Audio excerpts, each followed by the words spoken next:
The first time I heard my husband call my deafness a golden window, I was standing in a law firm lobby pretending my legs weren't shaking. The marble floor was so shiny I could see my own face in it, pale, hollow-eyed, the good little wife who was supposed to be helpless. Fluorescent lights hummed above me, phones rang in distant offices, and right behind the glass doors, Ethan was striding across the parking lot with his mother Vivian, looking like they were about to do something perfectly reasonable. They thought I still couldn't hear.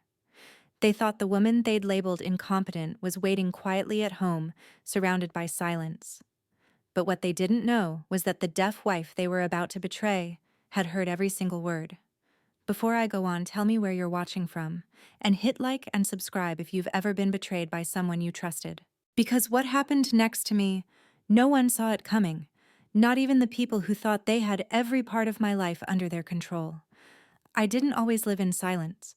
In fact, some of my earliest memories are filled with sound, soft, warm, familiar, in a way that makes my chest ache now. The bell on the door of my parents' bookstore had this gentle jingle, like wind chimes caught in a summer breeze. Every time someone walked in, that sound meant life was happening. Conversation, curiosity, books changing hands. I grew up behind that counter, stacking paperbacks, inhaling the scent of old pages and cinnamon tea my mom always kept on the warmer. Back then, everything felt steady, predictable, safe. I didn't know it then, but the way they raised me, their gentleness, their fairness, would one day become the standard I used to measure every relationship in my adult life, especially my marriage. And Ethan would fail it in ways I could never have imagined. I remember the night my parents died with a clarity that feels unfair. Some memories should fade for mercy, but not this one. The phone rang at 1:17 a.m. I remember because the digital clock glowed in the dark like an accusation. I heard my dad's ringtone echo faintly from the kitchen where he'd left his phone charging. I thought it was weird, but not terrifying. Not yet. The terror came later in the sterile hospital hallway, where a doctor with tired eyes told me their car had been hit by a delivery truck that ran a red light. The world didn't go quiet then. Not literally, but the sounds changed. Everything grew sharper, almost painful. The squeak of nurses' shoes, the hiss of oxygen valves, the distant wail of someone else's grief.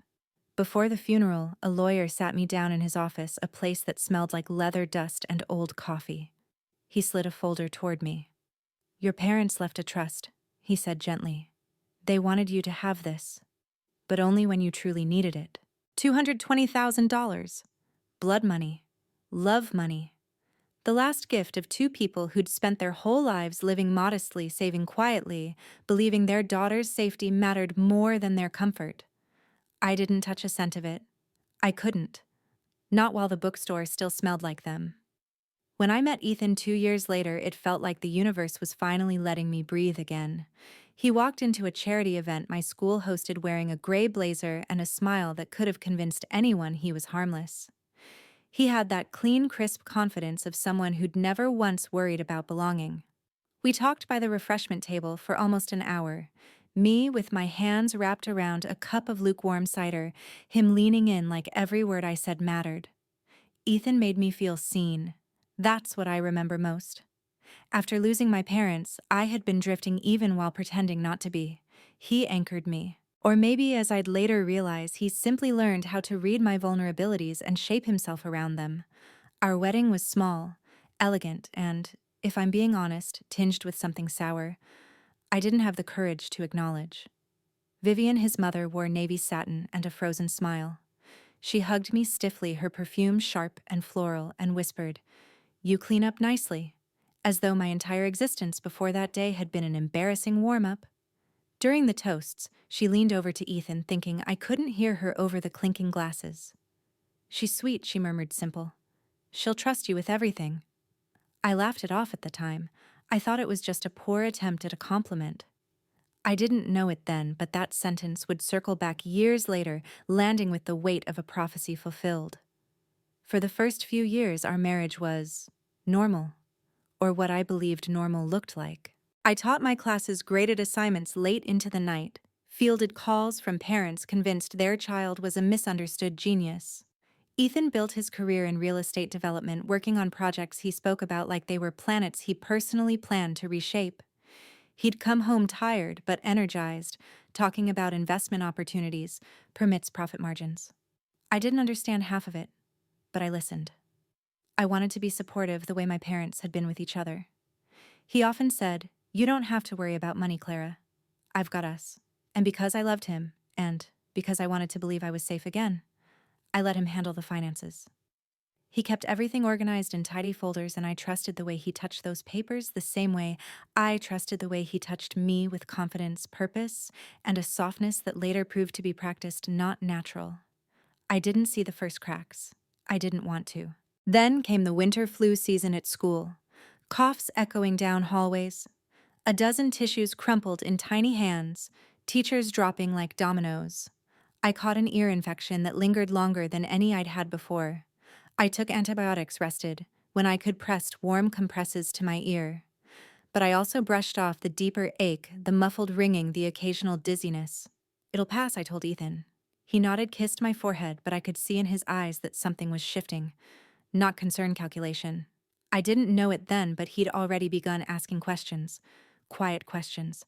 Questions about medical incapacity and guardianship laws in our state. By the time February came around, the infection had burrowed deep.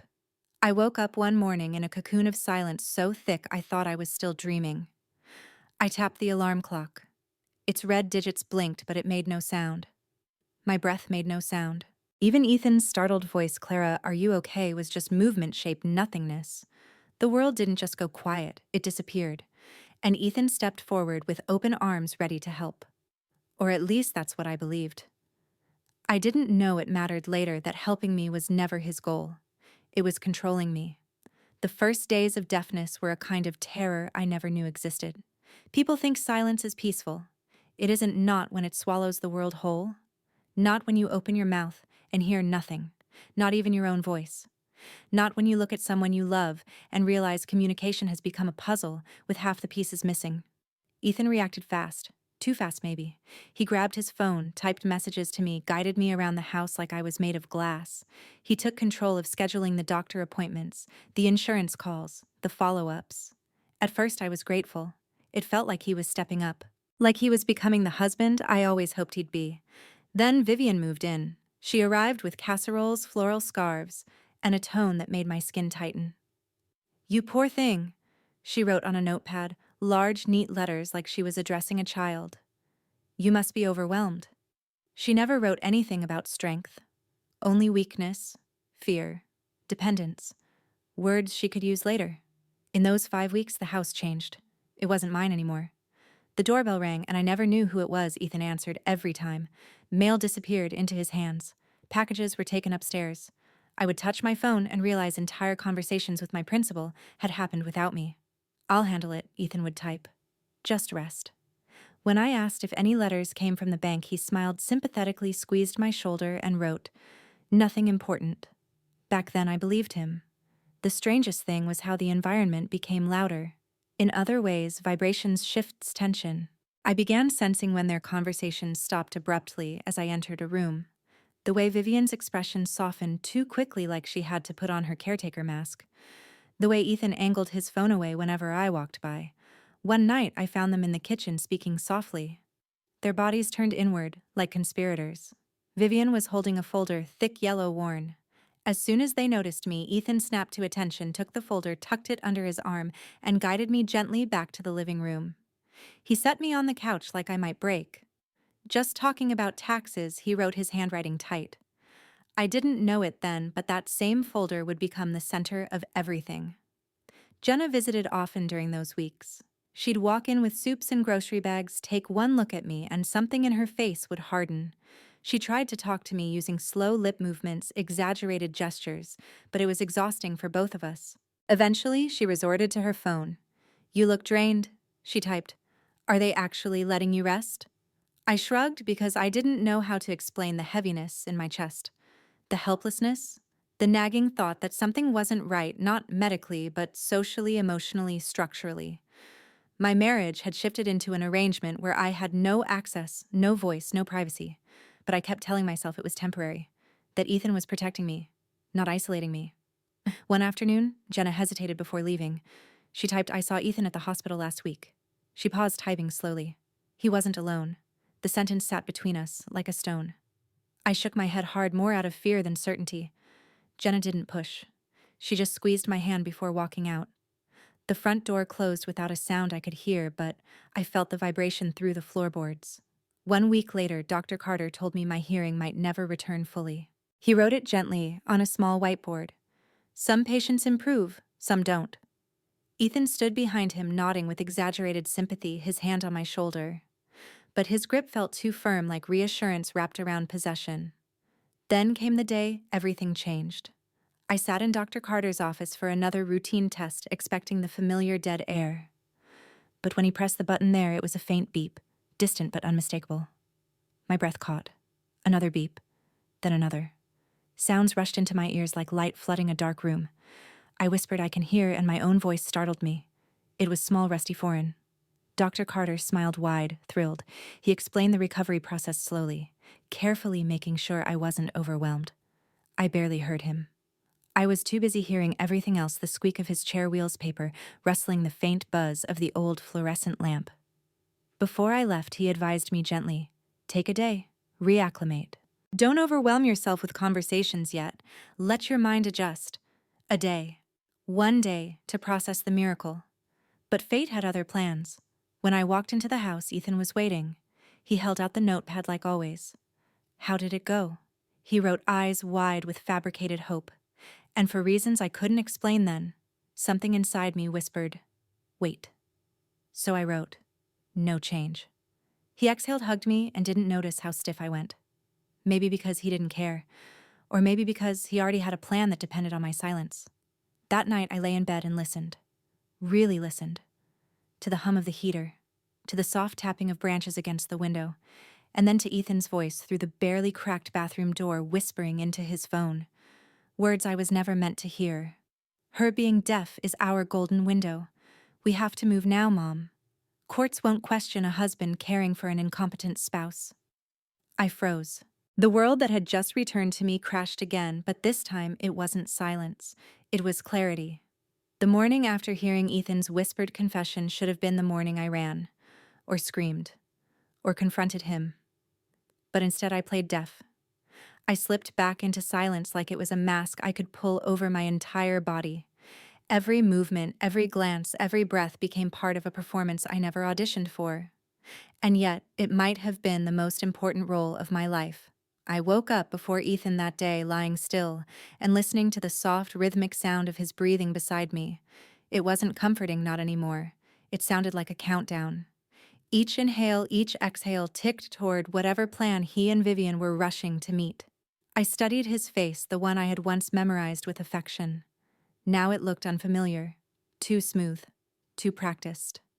The face of a man who believed he was smarter than everyone around him, especially me. When he finally stirred, he blinked up at the ceiling for a long moment before turning to look at me.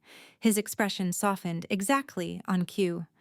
If I hadn't heard the truth the night before, I might have believed it. He picked up the notepad on his nightstand and wrote, "Rough night. Any headaches, I can make breakfast." I stared at the words until they blurred, pretending I didn't notice the slight tremble in his hand. Not from worry, but from anticipation. I nodded weakly, keeping my eyes down. The role required underreaction. He walked out of the room, and the moment the door clicked behind him, I sat up and pressed a hand to my throat. I could hear everything again. Every clatter of dishes downstairs. Every creak in the hallway. Every muffled vibration of his voice as he made a phone call he thought I couldn't possibly overhear. "She didn't improve," he whispered. "Perfect. We're still on schedule. Perfect." The words scraped through me like a serrated knife. I forced myself to breathe evenly, quietly. If he came back and saw me shaking, it would ruin everything. So I steadied myself and walked to the bathroom, counted to 10, and looked in the mirror. My reflection stared back with hollow eyes and a jaw clenched too tight. I looked like a ghost in my own life. I didn't know it then, my future self would tell me, but this was the moment I officially stepped into war. When I walked into the kitchen later, Ethan acted like everything was normal. He plated scrambled eggs, arranged toast, even brewed coffee, letting the rich smell drift through the air like a peace offering. Vivian was already seated at the counter, her posture immaculate, her expression soft in a patronizing kind of way. She wrote on her own notepad a new habit of hers. You must feel so isolated. We're here for you. I fought the urge to snatch the pen and write back something sharp. Instead, I lowered my head and gave a small smile. Vivian reached out as if to touch my arm but stopped short, her hand hovering. Poor dear, she murmured, knowing I wouldn't hear. I heard every syllable. After breakfast, Ethan insisted on driving me to my checkup with Dr. Carter.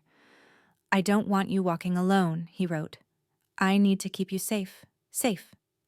If I hadn't already known the truth, that word might have felt comforting, but now it felt like a cage. At the clinic, Dr. Carter greeted us warmly. He spoke slowly, clearly, but Ethan interrupted before he could get far. We'll keep communication written for her, he said too quickly. It's less stressful.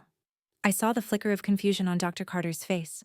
He wrote on his tablet, if Clara prefers writing, that's fine, but we should still test vocal response eventually. Ethan's jaw tightened, but he smiled. Of course, eventually. He didn't want my voice anywhere near the record.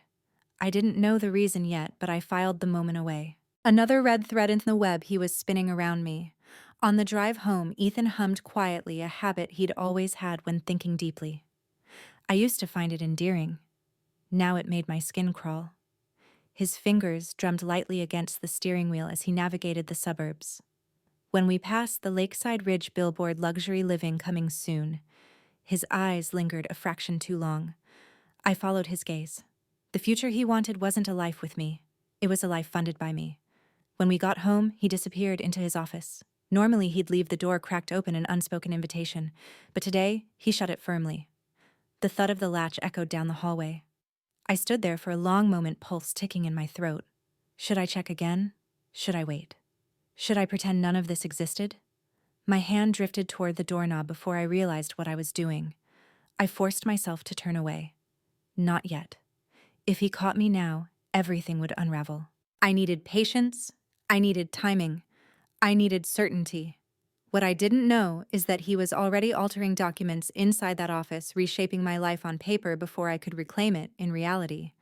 Jenna arrived unexpectedly that afternoon.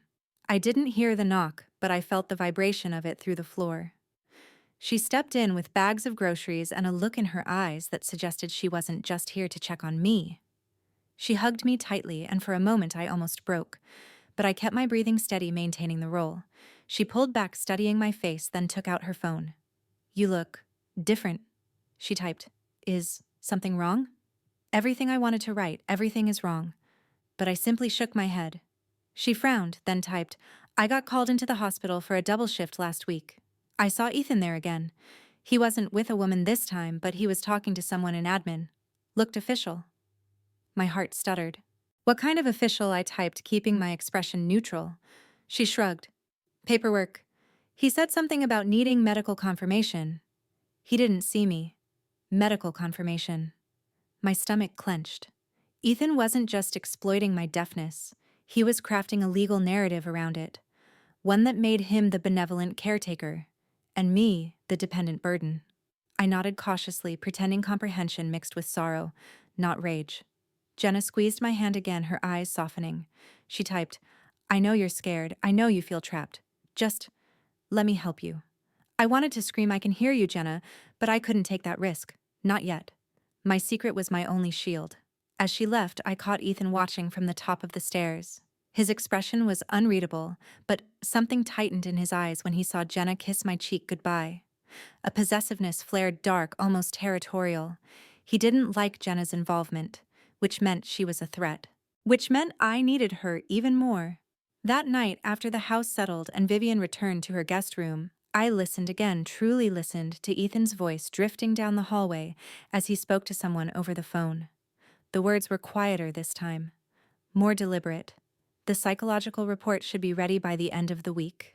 Yes, it states impaired judgment and dependency. She won't challenge it. She can't. No, she still can't hear a thing. Impaired judgment, dependency. He wasn't describing me. He was creating me. A woman who couldn't sign a check. A woman who couldn't decide for herself. A woman who couldn't legally object when her husband drained her bank account. My throat tightened. I pressed a hand against my chest to keep myself from gasping. Every word was cutting my life into smaller pieces. The next day brought another shift. When Ethan left for work, he made a show of leaving his office unlocked, a fake gesture of trust. The moment his car rolled out of the driveway, I rushed inside. The air smelled like printer ink and stale coffee. His laptop was locked, but the filing cabinet wasn't. I pulled the bottom drawer and found exactly what I feared: the folder. Inside were drafts of legal documents with my name typed neatly at the top. Medical incapacity, temporary guardianship, durable power of attorney, psychological assessment, bank statements with transfers in bold print money moving from my inheritance account into a secondary account under Ethan's name, all dated within the last 3 weeks. My hands trembled violently. I held my breath, taking picture after picture with my phone. Each click was a heartbeat. Each heartbeat was a countdown. Just as I slid the folder back into place, I heard the unmistakable crunch of tires on gravel. He was home early. I froze, blood turning cold. The doorknob turned downstairs. I shut the drawer, flicked off the desk lamp, stepped out of the office, and closed the door with a silence only someone who had once lived without sound could master. I grabbed a magazine from the coffee table, flopped onto the couch, and pretended I was reading. Ethan walked in moments later. He studied me for a beat too long. Then he smiled. "How's my girl?" he wrote. I forced a small smile back. Inside, I was unraveling. But the roll wasn't over yet. Not even close. The next morning, I woke with a kind of clarity that felt dangerous, like the silence I'd lived in for weeks had sharpened my instincts instead of dulling them. Ethan moved around the room, humming again, flipping through his closet like it was any other day. I watched him in the mirror as I tied my hair back, careful not to react when he pulled out the notepad. "Mom wants to come by later," he wrote. "She thinks you need company." He had no idea how much company I'd had inside my own head: fear, suspicion, strategy, all crowding close. I nodded with my practiced softness. His eyes warmed like he'd scored a victory. Downstairs, the doorbell rang. This time, I didn't just feel the vibration, I heard the faint chime, another reminder that the world had returned to me whether Ethan liked it or not. He opened the door to let Vivian in. She swept inside, wearing a soft pink coat, carrying a stack of grocery bags that looked staged for a photograph. "My sweet Clara," she cooed, knowing I couldn't hear her. "You look pale again." I kept my gaze low. She placed a hand on my arm, squeezing lightly. It should have been comforting. It wasn't. Her fingers were too cold. While they made tea in the kitchen, I moved through the living room, quietly gathering my courage. The walls seemed to lean in, listening, waiting. If houses could hold breath, ours did constantly. Later, Vivian took out a notebook of her own. She wrote, "It's important that you rest. Ethan is doing everything he can. You're lucky to have him." Lucky. The word stung. I scribbled a simple thank you. She smiled in that tight, triumphant way of her, and the smile of someone who believed she'd won something. That afternoon, the mail truck pulled up. I watched from the window as the carrier placed letters into our box. I waited, counted slowly, then stepped toward the door. But Ethan was already there. He moved too fast for it to be casual. He collected everything, rifled through the envelopes with his thumb, then tucked 2 of them into his jacket pocket before walking to his office. A cold realization hit me. He wasn't just hiding things. He was intercepting communication meant for me. Bank notices, medical letters, legal warnings, anything that might disrupt his story. I stepped back before he turned. My pulse drummed loudly in my ears, a sound I never thought I'd hear again. It filled my head with a single pounding message move. That evening, Jenna texted me again. I sat alone in the kitchen, pretending to scroll aimlessly. When Ethan wasn't looking, I opened her message. "Something's wrong. I can feel it. Please tell me if you need me." I typed back a simple heart emoji, safe, vague, and tucked the phone away. I hated hiding from her, but I couldn't risk anything slipping too soon. That night, Ethan invited Vivian to stay for dinner. They cooked together, laughing, clinking spoons, stealing glances at me like I was an object rather than a person. I watched them move around our kitchen with an ease that felt predatory. Eventually, Vivian leaned close to Ethan and whispered something. He nodded, his jaw setting. Then he picked up the notepad. "Tomorrow," he wrote, "we need to go over some paperwork together. Simple stuff. Household finances." My stomach dropped. I smiled gently, then nodded. But inside, something cracked and hardened. The next morning, the house was silent except for the hum of the refrigerator. Ethan went upstairs, claiming he needed to review some documents before our talk. I seized the moment. Moving quickly, I went into the dining room where he'd laid out a neat stack of papers. Legal documents, more thorough than the drafts I'd photographed. I scanned them fast, durable power of attorney, medical consent authorization, petition for temporary guardianship, a notary appointment time, all dated for the next week, all signed with my forged signature. My hands trembled so violently I almost tore the pages. I photographed everything in bursts, listening for footsteps. Every second felt like a razor suspended above me. Then I saw something that made my vision blur. A printed psychological evaluation I had never seen before. At the bottom, it claimed I exhibited impaired decision-making and reduced cognitive reliability due to prolonged sensory loss and emotional instability. Emotional instability. He hadn't just stolen my silence, he'd rewritten my sanity. A sound escaped me, sharp, broken. I covered my mouth, instantly horrified. Had he heard? Was he coming? Footsteps approached. I shoved the papers back together, slid them into their exact position, and moved to the kitchen just as Ethan entered the hallway. He watched me, his stare lingering a beat too long. Then he lifted the notepad. "Ready to talk soon," he wrote. I nodded, swallowing everything that wanted to burst free. After lunch, Jenna showed up again. She said she brought soup, but the truth was etched all over her face. She didn't trust Ethan. She didn't trust Vivian. She didn't trust the way I'd shrunk inside myself. She stepped close, brushing a strand of hair from my face. I could see her silently mouthing, "Are you okay?" And I broke. Something inside me decided, enough pretending, enough protecting Ethan's illusion, enough playing the role of the helpless wife waiting for rescue. When she sat beside me and started writing on her phone, I leaned in close enough that Ethan and Vivian wouldn't see my lips move, and I whispered, barely audible, "I can hear." Her head snapped up, but she didn't gasp, didn't widen her eyes. She controlled her reaction like a seasoned nurse masking shock with professional calm. Instead, she typed on the notepad, "You look warm. Let me check your temperature." She stood performing the gesture, then tilted her phone to me with a message typed in small, discreet letters, "Tell me everything." I typed back quickly, hands trembling. "He's stealing my inheritance, filing for guardianship, appointment with lawyer soon, forged signatures. I have photos." Her face darkened with something far deeper than anger resolve. Ethan stepped into the living room, then smiling like everything was sunshine. "Jenna," he said aloud, forgetting I could hear, "Good to see you." She turned to him, her voice smooth as glass. "I was just checking on her. She needs rest." Vivian appeared, too, smiling her plastic smile. "You're always so thoughtful." Jenna held her gaze for a beat, then forced a polite expression. "Always." After she left, I watched from the window as she got into her car. But she didn't drive away. She parked down the street, engine idling, waiting for what I didn't know then. But later I would realize, she knew this day would fracture open. Inside the house, Ethan and Vivian spoke in hushed tones in the hallway. I heard every word. "You should keep Jenna away," Vivian whispered sharply. "She interferes." "She won't be a problem," Ethan murmured. "Once the papers are filed, no one can interfere." Interfere. That's what he called it, interference.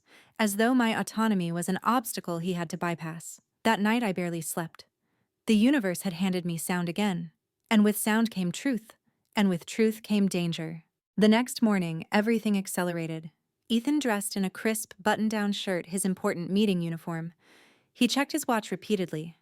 Vivian hovered near the doorway, adjusting her coat, telling him to hurry. "You have a narrow window," she whispered. "Once the court sees her condition, they'll approve it." Condition? I almost laughed. The only condition I had was a husband who believed disability was an asset. When they left, I waited at the top of the stairs until I heard the car fade down the street. I counted to 60, then 60 again. Only when the world was quiet did I grab my phone and call Jenna. Hearing my voice again made her gasp. "Oh, my God, Clara." I cut her off. "I need your help." Within minutes, she arrived at my door. This time, she didn't bring food. She brought a plan. She also brought Melissa, her lawyer friend, on speaker. Melissa listened to my trembling account, then said with ice-edged precision, "You need to get to Ethan's lawyer before he does. If those papers get filed, reversing them becomes a nightmare." I felt sick, but determined. Jenna drove, fast, focused, while I sat in the passenger seat, staring out the window, hands shaking, mind racing. The world outside was loud cars, windbirds, but inside me, everything was tight, coiled, ready to snap. When we reached Ethan's office, I braced myself to run inside and confront the man who planned to legally erase me. Because escalation wasn't escalation anymore. It was survival.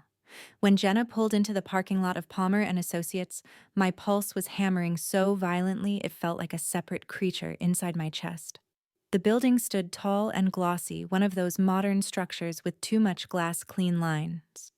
Sharp angles, a place built for people who won battles on paper, not in person. The sun reflected off its windows in hard, cold flashes. It looked like a fortress, the kind meant to intimidate anyone walking toward it. "Are you ready?" Jenna asked, her voice tight but steady. I wasn't. But readiness wasn't a luxury anymore. It was a necessity. "I have to be," I whispered, because the alternative was losing everything. My money, my autonomy, my sanity, signed away by a man I had once trusted more than anyone else alive. I pushed open the car door. The air was brisk, sharp enough to sting my lungs. My legs trembled as I walked toward the entrance, but each step felt like reclaiming something Ethan had assumed he'd taken from me. A piece of myself, a piece of my voice. Inside the lobby was a wash of polished marble and soft echoes. A receptionist sat behind a curved desk typing quietly. The scent of lemony cleaning spray hung in the air. Two men in suits murmured near the elevators, briefcases in hand. The world here moved in contracts and signatures and carefully modulated voices. When the receptionist looked up, she gave me a professional smile. "Good afternoon. How can I help you?" I didn't hesitate. "My name is Clara Bennett. I'm here to see Mr. Palmer immediately." Her fingers paused on the keyboard. "Do you have an appointment?" "No," I said, my voice clear, steady, "but my husband does, and what he's trying to do is fraudulent." Something flickered in her eyes, a hint of alarm. She lifted the phone, delicately pressed a button, murmured something I couldn't catch. But while she was still speaking, the glass doors behind me swung open. I didn't have to turn to know it was Ethan, but I did anyway. He stood frozen in the doorway, one foot still outside his mother, just behind him. His face, God. It shifted so quickly it was almost painful to watch. First confusion, then shock, then something almost primal. Fear. "Clara," he choked out. You can hear his voice cracked in the middle like a thin piece of glass under pressure.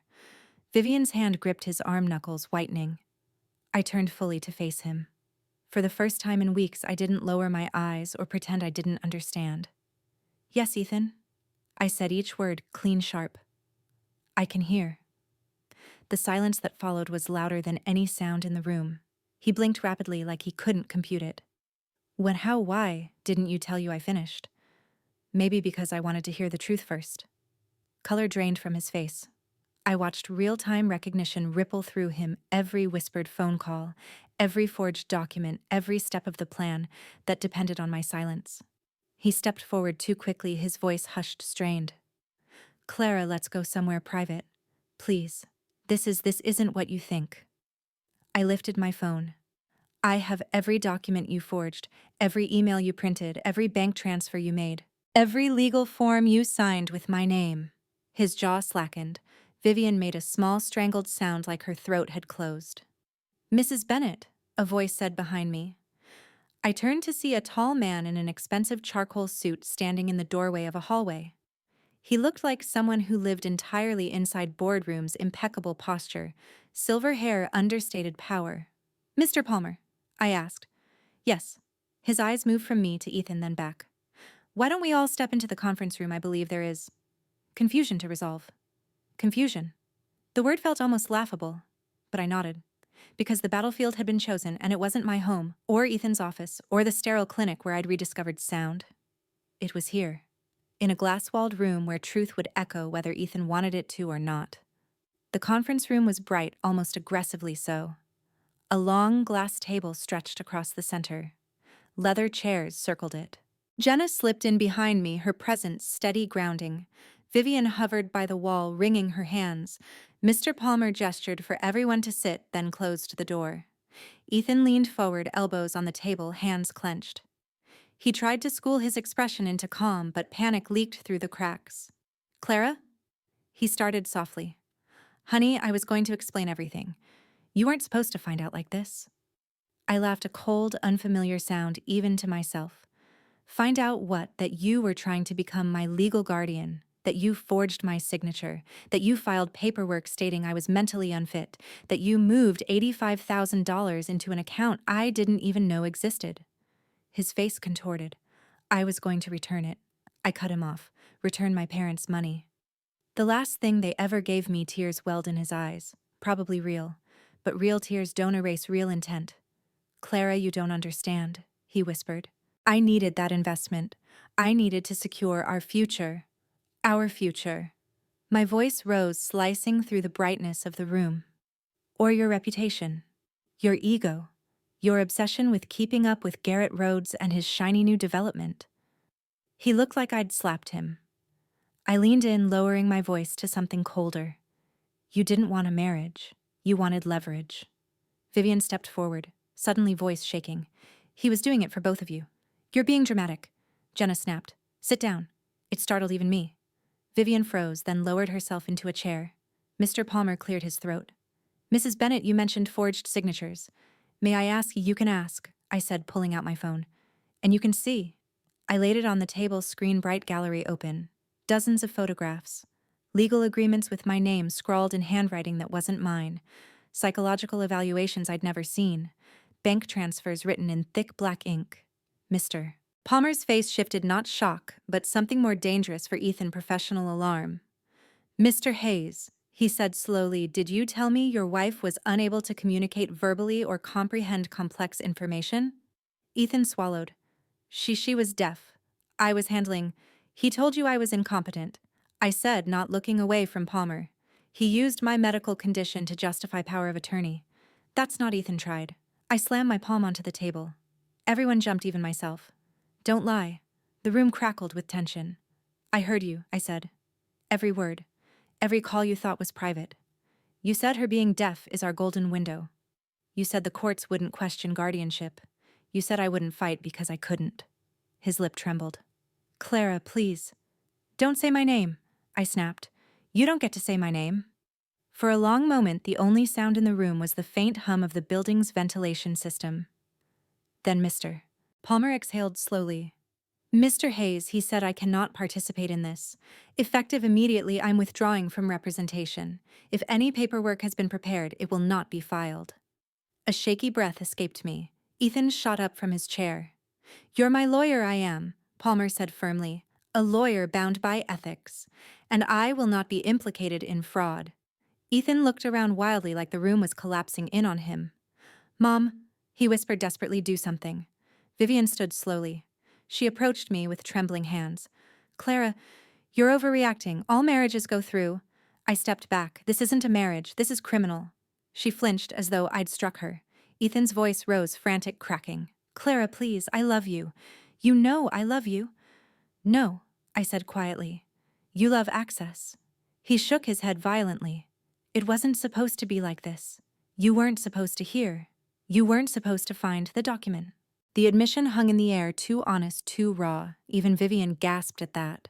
Ethan's voice softened, pleading.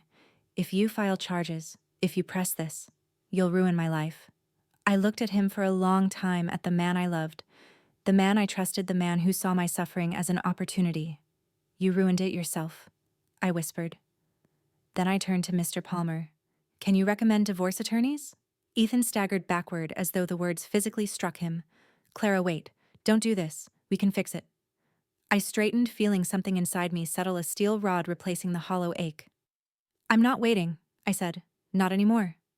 I walked toward the door. Behind me, Ethan finally broke. Clara, he shouted, voice echoing down the hall. Don't walk away from me. I stopped just long enough to look over my shoulder. You walked away first, I said. The moment you realized my silence benefited you. And then I stepped out of the room. The glass door closed behind me with a soft, decisive click, a sound I would remember for a very long time. The cold air outside Palmer and Associates hit me like a slap, sharp, clean electric. For a moment, I just stood there on the concrete steps, breathing in the world that had once been silent to me. Car engines rumbled in the distance. A gust of wind cut across the parking lot, rustling the budding trees. Doors slammed, keys jingled, traffic hummed. All of it felt like a reminder. You're back. You're not powerless. Not anymore. Jenna hurried down the steps behind me. Clara, she said, breathless. Are you okay? I almost laughed, the kind of laugh that breaks at the edges. I think okay is too small a word for whatever this is. She nodded, slipping her arm through mine as if anchoring me. Ethan's face back there. She shook her head. I've never seen a man realize he's lost everything in real time. Lost everything. The words lingered, heavy, true. But this wasn't victory. Not yet. Not even close. Jenna unlocked her car, but I didn't get in immediately. I looked back at the building. Through the glass entrance, I could still see movement shadows of Ethan and Vivian gesturing frantically inside the conference room. They looked like two people drowning in blame and panic, clinging to each other only because there was no one else left to hold on to. Do you think he'll follow us? Jenna asked. He might, I said. But not today. He's too busy trying to convince himself it's not over. We got into the car. As Jenna pulled out of the lot, I felt a vibration against my thigh. My phone. A text from an unknown number. This is Melissa. I heard everything through Jenna. Call me when you're ready to file. You have more evidence than most victims ever do. Victims. The word landed in my gut. But instead of shrinking, something cold and sharp straightened inside me. I typed back, thank you. I'm not done. Jenna noticed my expression as she drove. What are you thinking? I stared out the window. The sky was a muted gray and the world blurred past in quick streaks, street signs, storefronts, passers-by, who had no idea a woman in the next lane over had nearly lost her entire life to a man she loved.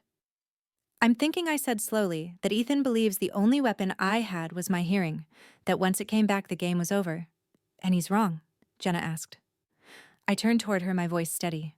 Oh, he's very wrong, because the truth was recovering my hearing wasn't my revenge. It was just the beginning of it. We drove straight to my house, not ours. That distinction mattered now. The place felt different as soon as I stepped inside. Every corner held a memory of my silence. The kitchen counter where Ethan and Vivian whispered over tea. The hallway where I first sensed the truth.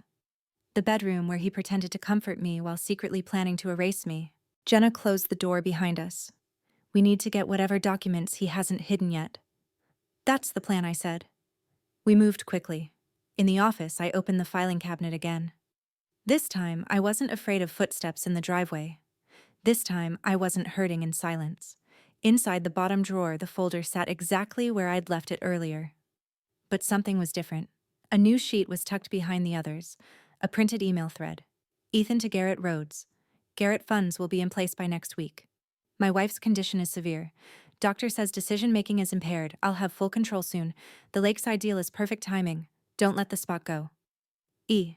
Beneath it, a second email understood. But hurry. The other investors are pushing. If you can't secure the capital, I'll offer your spot to Holland. My blood ran cold, but not out of fear, out of fury. Jenna read over my shoulder. He was gambling with your life like it was chips in a poker game. I folded the paper carefully. This needs to go in the file. We photographed everything again, this time uploading copies to cloud storage. My email, Melissa's email, Jenna's phone, and a physical thumb drive. Redundancy was safety. Redundancy was freedom. When we finished, Jenna exhaled. Okay, what now? I looked around the office. The walls were lined with certificates showcasing Ethan's accomplishments, real estate achievements, awards, framed photos of him shaking hands with people he admired, all of it built on an image, a reputation. And now that reputation was the most fragile part of him. He fears exposure, I said. He fears consequences. He fears not being the man people think he is. So we expose him. A slow, controlled resolve spread through me. Melissa said financial exploitation of a disabled spouse is a felony in this state. Jenna's eyebrows rose.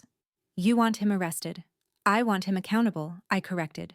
Legally, publicly, permanently. The doorbell rang. Both of us froze. Through the frosted window panel, I saw a familiar silhouette. Ethan. He wasn't alone. Vivian stood beside him, clutching her purse like a shield. He knocked once. Hard. Clara, he called through the door, voice tight. We need to talk. Please.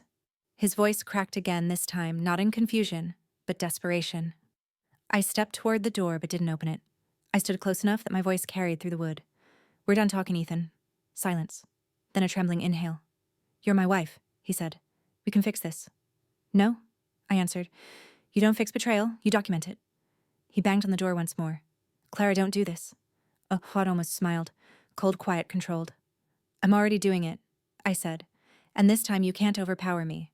Not with silence, not with signatures, not with lies.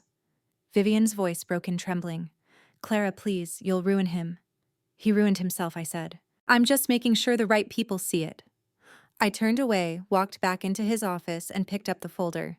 The sound of Ethan pounding on the door grew louder, echoing through the house. But it didn't shake me. Not anymore. Because for the first time since this began, the noise belonged to him. And the power belonged to me.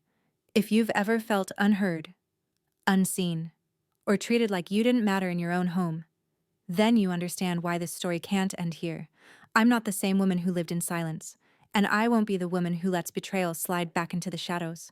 So if you want to know what happens next, what he tries, what I uncover, and how far a desperate man will go when his world starts collapsing, make sure you subscribe. This story isn't over, not even close.